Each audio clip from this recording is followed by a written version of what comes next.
আসসালামু আলাইকুম। কাছে এবং দূরে যেখান থেকে আজকের ভিডিওটি দেখছেন সবাইকে ঈদুল আজহার উপলক্ষে ঈদ মোবারক জানিয়ে আজকের ভিডিওটি শুরু করলাম। কুরবানিটা আমাদের কীরকম কেটেছে সেটাই কিন্তু আপনাদের সাথে শেয়ার করব। এই যে সকালেই ঘুম থেকে উঠে শ্যামাই চিনি রান্না করতে বসে গেছি। এই যে শ্যামাই চিনি রান্না করতেছি, কুলসুম শ্যামাইটা আমি ঘি ভেজে নিয়েছি, তারপর দুধগুলো ভালো করে আরেক চুলায় ঝাল করে ঘন করে তারপরে এতে দুধ ঢেলে দিলাম, দিয়ে দুটা এলাচ দিয়ে দিলাম, দিয়ে তারপর পরিমাণ মতো চিনি দিয়ে দিব। কনডেন্স মিল্ক দিলে ভালো হয় সেমাইতে, কিন্তু চিনি দিলেও ভালো হবে, কারণ যেহেতু আমার ঘন করে দুধ ঝাল করা আছে এই জন্য। তারপর লাস্টে আমি এখানে গুঁড়া দুধ দিয়েছি, 1 কাপের মতন গুঁড়া দুধ দিয়ে একটু নেড়ে চেড়ে নামিয়ে ফেলবো। এই যে সেমাইটা আমার তৈরি হয়ে গেল। যেহেতু কুরবানি ঈদে শ্যামা চিনিটা খুবই কমই খাওয়া হয়, এই জন্য শ্যামা চিনিটা খুব পরিমাণ কমই রান্না করব। এখানে হলো পাউরুটি নিয়েছি, পাউরুটি দিয়ে শাহি টুকরা রান্না করব, তার জন্য পাউরুটিগুলো আমি মাঝখান দিয়ে কেটে নিচ্ছি। আর এই যে আমার ডাইনিংটা একটু সাজিয়ে নিলাম, তো এই ফুলগুলো দিয়েছি, আমার কাছে ভালো লাগে না, একটু ভিন্ন টাইপের আমার ফুলগুলো দিতে ইচ্ছে করছিল ডাইনিংটার। তো সবসময় তো ঈদের আগে আমি সব কিছু গুছিয়ে নেই, তো এবারও তো এদিক দিয়ে হলো একটা সেমাই তৈরি হয়ে গেছে, আর এদিক দিয়ে হলো আমি পাউরুটিগুলো ভালো করে ঘি দিয়ে ভেজে নিচ্ছি। অবশ্যই ঘি দিয়ে ভালো করে মচমচা করে ভেজে নিতে হবে।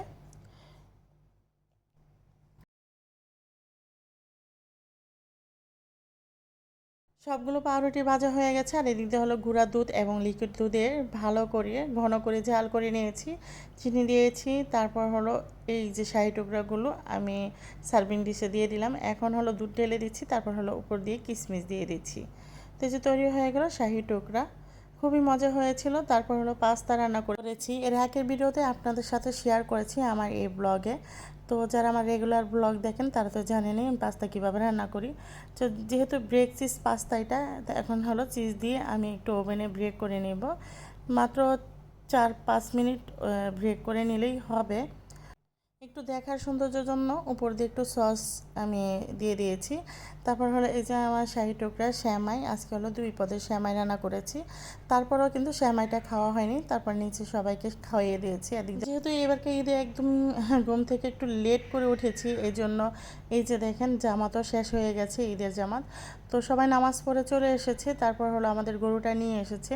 আমাদের গরুটা কিন্তু অনেক মানে কান্নাকাটি করছিল, অসম্ভব কান্নাকাটি করছিল গরুটা। আর গরুটা শোয়াইতে গিয়ে এত মানে হয়রানি হয়ে গেছে সবাই, কি বল, 15 জন লোকে কিন্তু এই যে গরুটাকে শোয়াইছে অনেক কষ্ট করে। তারপরে এদিক দিয়ে হলো আমার জামাই সাহেব, এই যে দেখেন মাংস কাটাকাটি শুরু করে দিছে। তো ও যেহেতু দীর্ঘ আজকে 7-8 দিন খুবই গরু বাজারে অনেক রাত দিন 24 ঘন্টা ওখানে ছিল, এই জন্য ও একটু গরুর সামনে কমই গিয়েছে। তো এই যে রানটা কেটে দিচ্ছে, যেহেতু খিচুড়ি রান্না করবে। আমার হাজব্যান্ড আবার একটা জিনিস খুবই সুন্দর করে, সেটা হলো যে একটা খিচুড়ি রান্না করে আর একটা গরু মাংস রান্না করে যারা গোস্ত নিতে আসবে তাদেরকে খাওয়াই দিবে, মানে অসহায় মানুষদের। তো এই যে দেখেন, আর এই যে এখানে যেহেতু 50-60 জন লোক আমাদের মাংসগুলো প্রসেসিং করে, এজন্য সবাইকে খিচুড়ি রান্না করে খাওয়াতে হয়। প্রতি বছরই কিন্তু আমরা এরকম করি। আর এতগুলো মানুষ যেহেতু এই কুরবানি মাংসগুলো প্রসেসিং করে, এর জন্য ওদেরকে তো খাওয়াতে হয়। এর জন্য হলো বাবুজি এনেছে 1 পাতিল মানে গরু মাংস রান্না করবে, 1 পাতিল হলো খিচুড়ি রান্না করে আমার হাজব্যান্ড খাওয়াবে। তো এদিক দিয়ে হলো আমার হাজব্যান্ডই তাড়াতাড়ি করে রানগুলোর থেকে মাংস ছুটিয়ে দিচ্ছি মেপে, তারপর হলো খিচুড়ির জন্য। আর এখানে হলো আপনাদের ভাইয়ার জন্য আমি একটু কষা কষা মাংস রান্না করব। আর আপনাদের ভাইয়া খুবই মাংস কম খায়, আর ওর জন্য হলো আমি একটু স্পেশালভাবে ঘরে রান্না করছি। হাজারও যদি বাবুচি দিয়ে রান্না করি না, ও আমাকে বলবে তুমি একটু কষা কষা আমার জন্য রান্না করি। আর ওর জন্য খুবই কম মশলা দিয়ে কিন্তু আমাকে এই যে কুরবানি মাংসটা রান্না করতে হয়। আর কম মশলা দিয়ে কুরবানি মাংসটা রান্না করলে কিন্তু খুবই মজা হয়, সেটা হলো আমার হাজব্যান্ড থেকে আমি শিখেছি। তাই ও যেহেতু মশলাগুলো পছন্দ করে না বেশি মশলা দিলে, তাই এলাচ, দারচিনি, গোটা মশলা আর হলো জিরে, এই 3টা জিনিস, আর আদা রসুন, এগুলো দিয়েই কিন্তু রান্না করতে হয়। মশলার মধ্যে বলতেছি যেহেতু আমরা কুরবানি মাংসের মধ্যে অনেক সময় গুঁড়া মশলাটা দিয়েই, যেটা বাবুচিরা দেয়, কিন্তু কিন্তু আমার হাজব্যান্ড কী করে, ও কোনো মশলাই খেতে চায় না, ও তরকারিতে বুঝে যায় যে এটা মশলা দিয়েছি। এই জন্য ওর জন্য খালি এলাচ দারচিনি গোটা মশলা দিয়েই কিন্তু রান্না করতে হয়। আর এখানে যেহেতু 10 কেজির মতন মাংস নিয়েছি রান্নাতে, তাই একটু নাড়তে চাড়তে আমার একটু কষ্ট হচ্ছে। তারপর এই চুলাতে বসিয়ে দিলাম। তারপর আলহামদুলিল্লাহ আমাদের রান্নাটা হয়ে গেছে। এই যে এখন হলো সবাই খিচুড়ি খেয়ে চলে গেছে, লাস্টের পর্যায়ে আমি একটু খিচুড়ি খেয়ে দেখছি। এই বছরের প্রথম মানে কুরবানির মাংস আমি যে খেলাম, এত মজা ছিল। মানে ফার্স্টে কিন্তু কুরবানির মাংসটা মজা লাগে, পরে কিন্তু আর সেরকম টেস্ট পাওয়া যায় না। যেহেতু আমরা রান্না করে একবারে ফ্রিজে রেখে দিই, মানে যতটুকুই ভাগে পাই, যেহেতু আমরা কুরবানি দিই দুটা দুটা করে গরু, মানে এক এক ভাসুর দেবর বলেন, তারা 2টা 3টা করে গরু দেয়। তো আমার হাজব্যান্ড এবারটা 2টাই কিনেছে, অনেক বড় বড় গরু কিনেছে, তাই চর্বি এত অতিরিক্ত ছিল। তারপর হলো এখানে হলো বুড়ি নিচ্ছে, বুড়ি নেওয়ার জন্য আমি এখানে 3টা খালাকি লাগিয়ে দিয়েছি।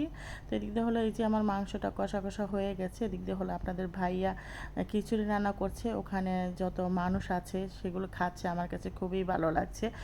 আত্মীয় স্বজন, পাড়াপড়শি, ভাড়াটিয়া যত আছে সবাইকে আলহামদুলিল্লাহ দিয়ে যতটুকু পাই আমাদের ভাগে সমাজে গোছ দিয়ে, তো ততটুকু আমরা কী করি রান্না করে রেখে দিই। কারণ হলো কি, আমরা ফ্রিজে কাঁচা মাংস রাখলে অনেক সময় খেতে পারি না, আমরা খেতে পারি না, তাই আমরা সবসময় ভাবছিদেরকে 1 পাতিল বা 2 পাতিল করে যতটুকুই পারি আমরা রান্না করে রাখি, সেটা ফ্রিজে রাখি। তারপর হলো মেহমান টেহমান আসলে দিয়ে দিই। এই যে এখন আবারও খাওয়ানো হচ্ছে। তো আলহামদুলিল্লাহ খুবই ভালো লাগছে, যে দেখতেই তো পারছেন। যারা কিন্তু গোশত নিতে আসছে তাদেরকে কিন্তু খিচুড়ি এবং গরু মাংস তৃপ্তি অনুযায়ী খাওয়িয়ে দিচ্ছে আমার হাজব্যান্ড। আর এদিক দিয়ে হলো জয়ে বেড়ে দিচ্ছে, জয়কে বললাম তুই ক্লান্ত হয়ে গেছিস না।